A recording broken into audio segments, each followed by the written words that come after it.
Assalamualaikum warahmatullahi wabarakatuh. Perkenalkan, nama saya Nadia Vanessa Munda. Saya dari Prodi D3 RMIK dengan NIM 200205148 dari kelas 20A4 dengan dosen pengampu Ibu Lisdiah Dewi Arini. Saya akan membawakan materi sistem endokrin. Apa itu sistem endokrin dan apa saja fungsinya? Sistem endokrin adalah suatu kelenjar yang mengirim hasil sekresinya langsung ke dalam darah yang beredar dalam jaringan dan mensekresikan zat yang disebut hormon. Fungsi sistem endokrin sendiri yaitu menghasilkan hormon yang dialirkan ke darah guna diperlukan oleh jaringan tertentu, mengontrol aktivitas kelenjar tubuh, merangsang aktivitas kelenjar tubuh, merangsang pertumbuhan jaringan, dan mengatur metabolisme. Kelenjar dalam sistem endokrin. Ada hipotalamus, kelenjar pineal, hipofisis, tiroid dan paratiroid, timus, kelenjar adrenal, pankreas, ovarium, dan testis. Yang pertama, kelenjar hipotalamus. Kelenjar ini terletak di dasar otak. Fungsi kelenjar hipotalamus sendiri yaitu bertanggung jawab terhadap suhu tubuh, tekanan darah, nafsu makan, tidur, dan suasana hati. Selanjutnya, ada kelenjar pineal. Kelenjar pineal berfungsi untuk mengeluarkan hormon melatonin. Hormon ini adalah hormon yang mengirimkan sinyal ke berbagai organ tubuh tentang kondisi pencahayaan lingkungan. Lalu ada kelenjar hipofisis atau sering disebut master of glands. Pada kelenjar hipofisis, ada interior hipofisis. Pada anterior hipofisis melepaskan hormon growth hormone untuk mengontrol pertumbuhan tulang, lalu thyroid stimulasi hormon untuk merangsang pertumbuhan kelenjar gondok, kontrol produksi, dan sekresi T3 dan T4.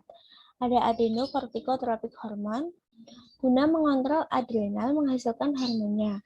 Lalu ada prolaktin, yaitu merangsang kelenjar mamai dan ASI, memelihara korpus luteum, dan sekresi progesteron.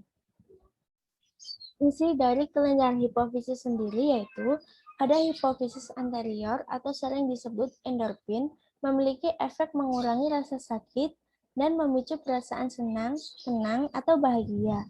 Pada hipofisis intermediate atau hipofisis tengah, melepaskan hormon melanosit stimulasi hormon yang berfungsi untuk mempengaruhi warna kulit dari setiap individu dengan merangsang produksi dan pelepasan melanil oleh sel-sel melanosit dalam kulit dan rambut.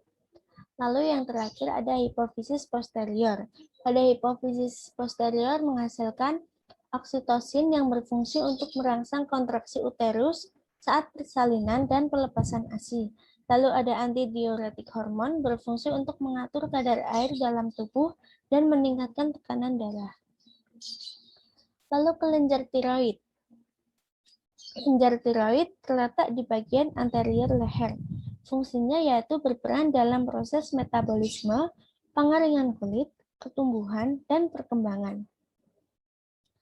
Pada kelenjar tiroid, tiroid menghasilkan sel folikular dan sel parafolikular.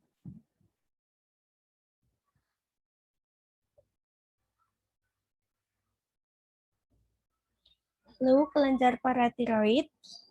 Struktur dari kelenjar paratiroid yaitu berisi 4 kelenjar kecil yang saling berdekatan. Hormon yang dihasilkan adalah PTH, organ targetnya adalah tulang, ginjal, dan utrek. Fungsinya yaitu metabolisme kalsium dan fosfor, meningkatkan pelepasan kalsium dari tulang, meningkatkan absorpsi kalsium. Lalu kelenjar timus. Kelenjar timus adalah kelenjar yang berada di tengah rongga dada. Bentuk kelenjar ini menyerupai tabung kecil dan terdiri atas 2 bagian yang berukuran sama. Fungsi dari kelenjar timus memproduksi sel darah putih dan menghasilkan hormon timoportin, timosin, dan timik. Selanjutnya adalah kelenjar adrenal. Kelenjar ini terletak di atas ginjal yang berukuran kurang lebih separuh dari ibu jari. Terdiri 2 bagian, yaitu korteks adrenal dan medula adrenal. Fungsi dari kelenjar ini sendiri yaitu pada korteks adrenal bertanggung jawab memproduksi 3 hormon, yaitu aldosteron, kortisol, dan gonadokortikoid. Pada medula adrenal, mengeluarkan hormon adrenal dan norepinefrin pada saat stres. Patofisiologi sistem endokrin. Apa saja penyakit pada sistem endokrin dan bagaimana cara penyembuhannya? Penyakit Addison. Penyakit Addison adalah gangguan saat kelenjar adrenal tidak menghasilkan cukup hormon. Gejala yang ditimbulkan penyakit Addison adalah rasa nyeri pada daerah perut atau otot, dehidrasi, gula darah rendah, tekanan darah rendah, area gelap pada kulit seperti bercak-bercak gitu, tidak ada masa menstruasi pada perempuan. Cara pengobatannya sendiri yaitu dengan memberikan obat steroid untuk mengubah atau menstimulasikan efek hormon.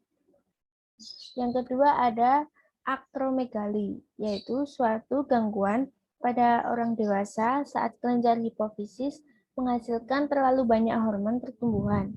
Biasanya penyakit ini disebabkan oleh tumor, bukan oleh kanker ya. Gejala yang ditimbulkan yaitu nyeri pada sendi, kelainan bentuk fisik, dada membengkak, tidak membesar, kulit berminyak, pembesaran tangan dan kaki, bisa juga mulut yang besar, hidung yang besar, telinga yang besar, seperti itu. Pembesaran organ, nah itu.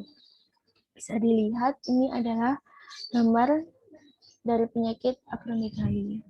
Bisa dilihat perbedaan penderita penyakit akromegali dan orang normal. Cara penyembuhannya sendiri yaitu pemberian obat-obatan untuk meningkatkan dopamin, operasi, dan radiasi guna menghilangkan sel tumor.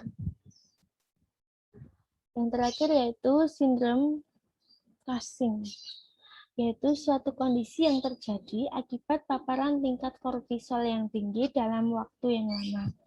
Penyebab umum yaitu penggunaan obat steroid yang berlebihan, tentunya kelebihan kortisol oleh kelenjar adrenal. Gejala yang ditimbulkan yaitu kulit memerah, lapar yang berlebihan, area gelap pada kulit, lapisan yang tidak normal di antara tulang belikat, stretch mark, berat badan naik, dan depresi. Cara penyembuhannya sendiri yaitu mengurangi penggunaan steroid, pembedahan, radiasi, dan obat-obatan. Sekian materi yang dapat saya sampaikan. Untuk kurang dan lebihnya, saya mohon maaf. Wassalamualaikum warahmatullahi wabarakatuh.